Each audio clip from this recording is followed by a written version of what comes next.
નમસ્કાર ખેડૂત મિત્રો, હું છું ગોવિંદ સર.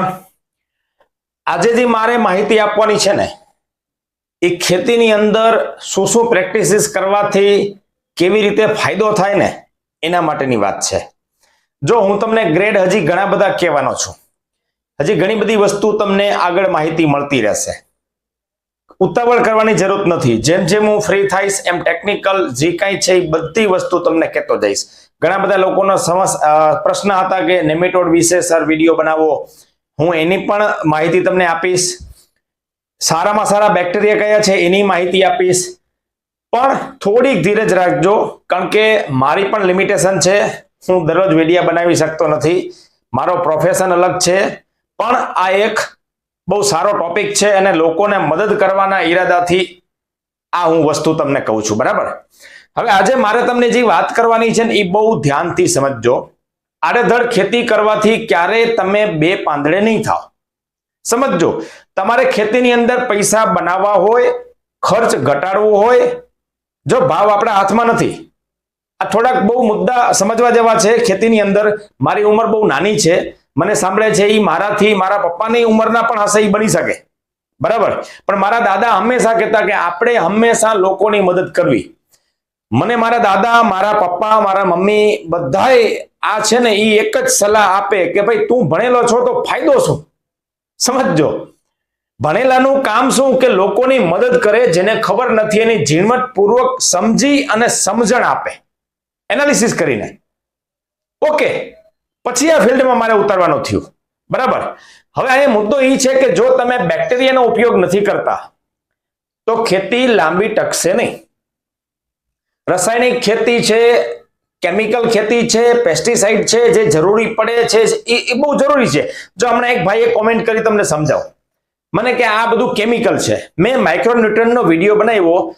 મિત્રો, એમાં કોઈ કેમિકલ છે જ નહીં, આ અજ્ઞાનતા છે આપણી.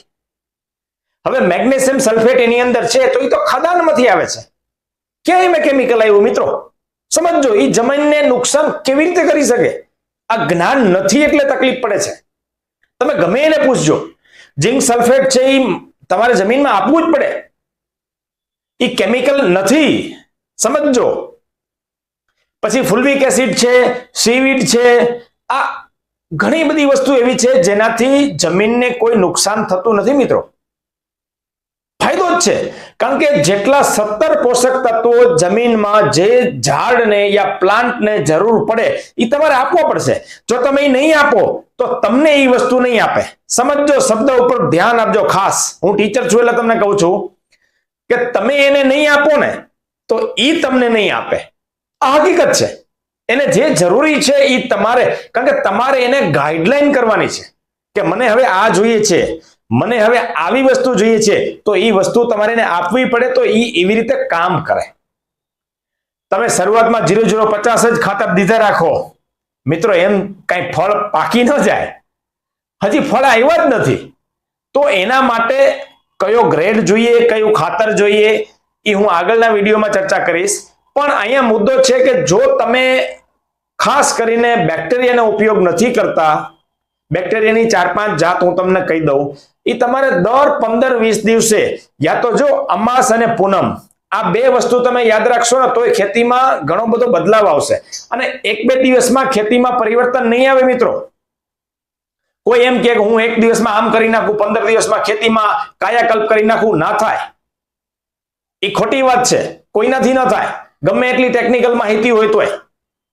ખેતી માટે તમારે એક રોડમેપ તૈયાર કરવો પડે કે મારે આ વર્ષે આટલી આટલી વસ્તુ કરવાની છે, ત્યારે એ લાંબી દ્રષ્ટિથી ચેન્જ અને બદલાવ આવશે. અચાનક એકેય વસ્તુ નહીં થાય. હવે તમે કોઈ પણ ગ્રેડ ફર્ટિલાઇઝરનો ડ્રીપમાં આપતા હોય અથવા તો સ્પ્રે કરતા હોય તો સમજજો, તમારે બેક્ટેરિયાનો ઉપયોગ કરવાનો છે. કારણ કે પ્લાન્ટ છે એ આ વસ્તુ ખાવાનું નથી. સમજજો, પ્લાન્ટ છે એ પાણી પીશે, બરાબર?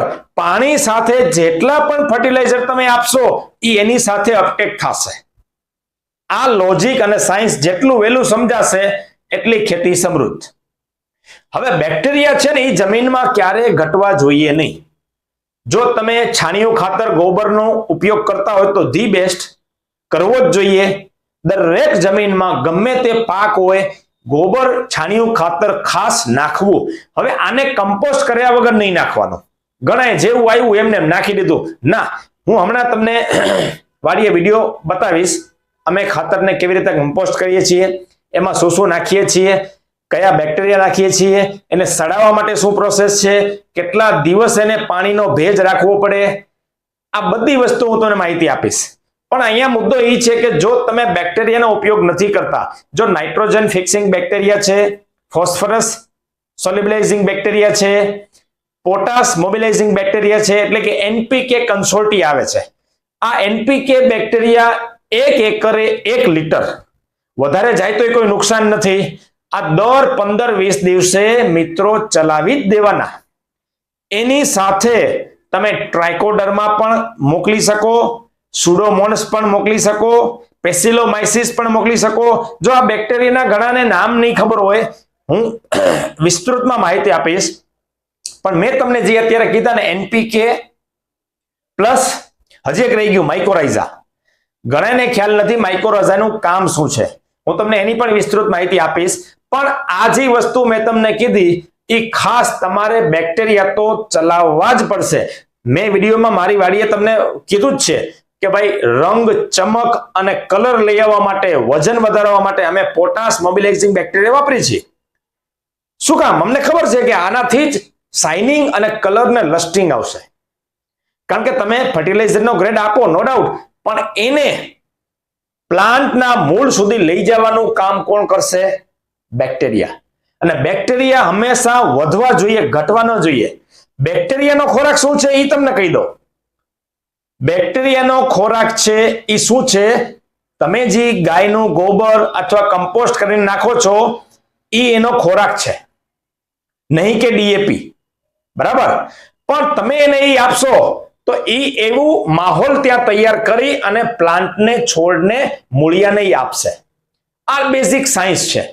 એટલે બેક્ટેરિયા હંમેશા મિત્રો પૂનમ છે કે અમાસ છે, જેની જેવી ખેતી, બેક્ટેરિયા હંમેશા આપવા જોઈએ. તમને સસ્તામાં સસ્તો સોર્સ હું તમને કહું તો ઇફકોનું છે.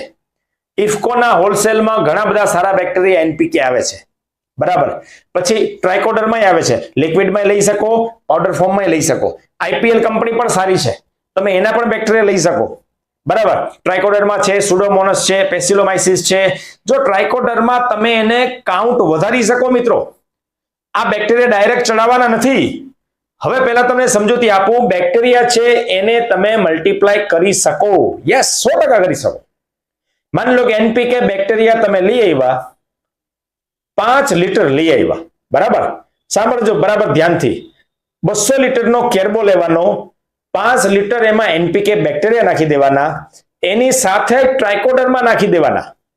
બરાબર છે? અને બને તો ગોળનું પ્રમાણ વધારે રાખવું. જનરલી 2 થી 3 કિલો તમે નાખો તો ચાલે, પણ અમે અમારી પ્રેક્ટિસિસ પ્રમાણે 5 થી 7 કિલો ગોળ નાખીએ છીએ. અને ક્યારેક ક્યારેક એમ લાગે ને કે વધારે જરૂર છે તો 10 કિલો નાખીએ છીએ. ગોળ નુકસાન કરતા નથી. બેક્ટેરિયાનું ભોજન છે એ ગોળ છે, સુક્રોઝ. જો આપણને શરીરમાં ખાસ કરીને ગોળની જરૂર પડે, કારણ કે ગ્લુકોઝ જરૂર પડે, એમ બેક્ટેરિયા જેટલા તમે ગોળ આપશો ને એટલે બેક્ટેરિયા તાકાતવાળા બનશે. 4 દિવસ આને રાખી દો આ ટીપણામાં, પછી જ્યારે પણ તમારે ખાતર ચડાવવાનું થાય ત્યારે નહીં, પણ આ એક વખત બેક્ટેરિયા ચડાવવાના, એના પછી 3-4 દિવસ પછી તમારે કોઈ પણ ખાતરનો ગ્રેડ ચડાવવાનો. આટલું ધ્યાન રાખશો તો ઘણો બધો બદલાવ આવશે. બરાબર? એટલે આજના પૂરતી આટલી જ માહિતી છે. ખાસ કોઈને કઈ પ્રશ્ન હોય તો ધીમે ધીમે હું બધા ટોપિક લેતો જઈશ, તમે સહેજે ચિંતા ન કરતા. પણ અહીંયા મારે તમને જે એક માહિતી આપવાની હતી આ એક જ છે કે બેક્ટેરિયાનું પ્રમાણ હંમેશા વધવું જોઈએ, ઘટવું જોઈએ નહીં. આપણે ખેતી બગાડવાની નથી. બરાબર? પછી તમે ગોપાલ સુતરિયાના બેક્ટેરિયા છે વાપરતા હોય તોય નો પ્રોબ્લેમ, વેસ્ટ ડિકમ્પોઝર વાપરતા હોય તોય નો પ્રોબ્લેમ. જે વાપરતા હોય પણ બેક્ટેરિયા વાપરવા પડશે, એના વગર ખેતી સમૃદ્ધ થશે નહીં. બરાબર? આજનો મુદ્દો આટલો જ છે. દરેક ખેડૂત સુધી ખાસ વધુમાં વધુ જોડાય અને એની ખેતી સમૃદ્ધ કઈ રીતે થાય એના માટેનો આપણો પ્રયાસ છે. ધન્યવાદ, આભાર.